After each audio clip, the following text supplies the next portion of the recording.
Hefð hefur skapast fyrir því að vaka á Jónsmessu hér á Akureyri og í kvöld meðal annars hægt að synda hér í sundlaug Akureyrar til klukkan 2 nóttina. Við ætlum að ræða við Guðrúnu Þórsdóttur, verkefnastjóra Jónsmessuvöku.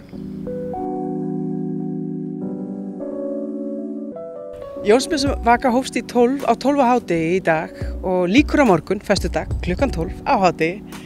Og það hefur verið hefð fyrir að vera með svona Jónsmessu sprell, eða hvað við getum kallað, Jónsmessuvöku heitir þetta í ár og hjá listasumri í gegnum tíðina. Og okkur fannst tilvalið að taka upp þráðinn í fyrra með því að fá stofnanir bæjarins, gallerí og svona menningarvitana í bænum til þess að gera eitthvað skemmtilegt yfir daginn eða yfir nóttina.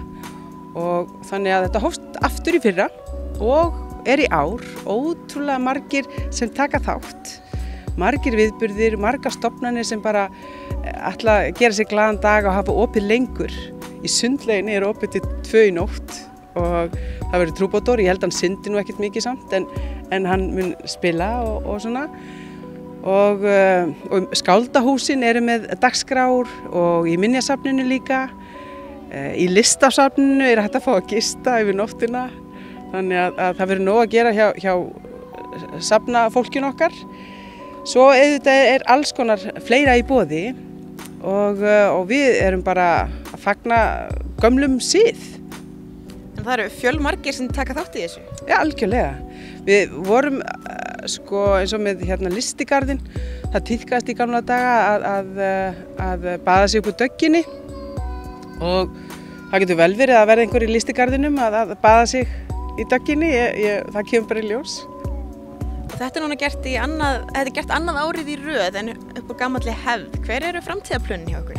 Halda áfram bara, auðvitað. Þetta eitt skemmtilegasti tími ársins, sumarsólstöður, nýafstaðnar og sólin ennþá hátt á lofti þó hún sé að víkja, eða skilurðu. Og þótt daginn sé að stytta. En þetta bara svo frábær ástími, það svo gott veður yfirleitt og allavega núna, við veitum ekkert hvað gerist eftir ár.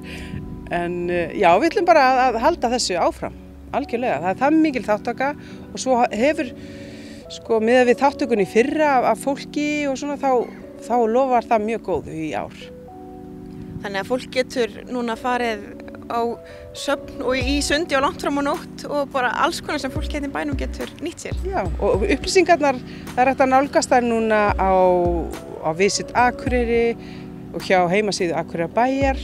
Svo erum við með Facebook síðu sem heitir einfaldlega Jónsmessuvaka, þar eru allar upplýsingar og eins, svona víðsvegar, það hægt að finna okkur.